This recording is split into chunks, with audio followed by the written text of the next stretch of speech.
Welcome to this session on installing OpenBuildings Designer configured to a network location.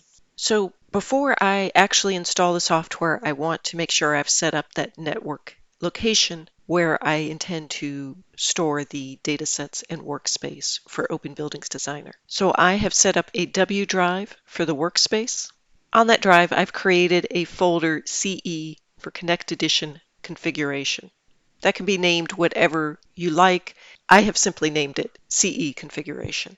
That's an empty folder at this point. We're going to populate it later, but I simply need that folder there to point to when I install OpenBuildings Designer. So once I have the location set up, I'm simply going to start the installer.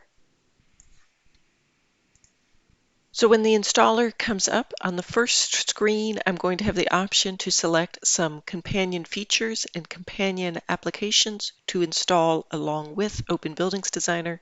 And I can choose any or all of these. Note some do require an additional license, some do not. I'm going to go ahead and select Generative Components. Then I'm going to go to the Configure tab. Brings me to the next screen where I can select where on my hard drive I want to install OpenBuildings Designer. The default path is on the C drive under Program Files, Bentley, OpenBuildings Connect Edition. And I'm going to leave the default location. I'm then going to select Next. And this is where I can set up the configuration. So I have the option of only installing the delivered configuration, or I can do a custom configuration which will install both the delivered configuration as well as my custom location. So the delivered configuration is again on the C drive under Program Data, Bentley, OpenBuildings Connect Edition. And then I can browse to the location of my custom configuration. So I'm going to use the browse icon.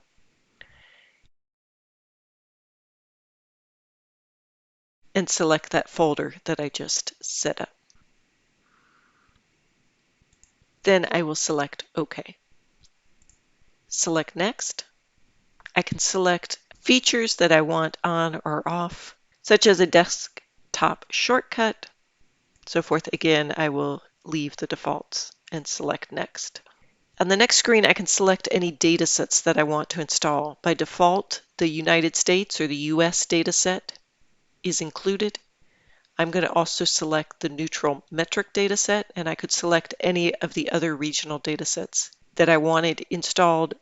Please note that if you intend to take any online training, the datasets for the training are included only in the US dataset and the neutral metric dataset. Then I'm going to select Done. That brings me back to the first page. I do want to make sure I select the end user license agreement, and then I can select the install.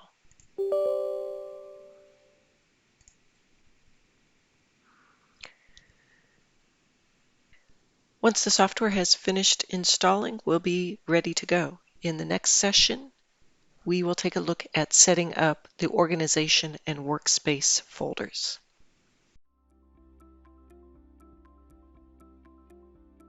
If you found this video helpful, please give it a like. If you want to see more such series, consider subscribing to our channel.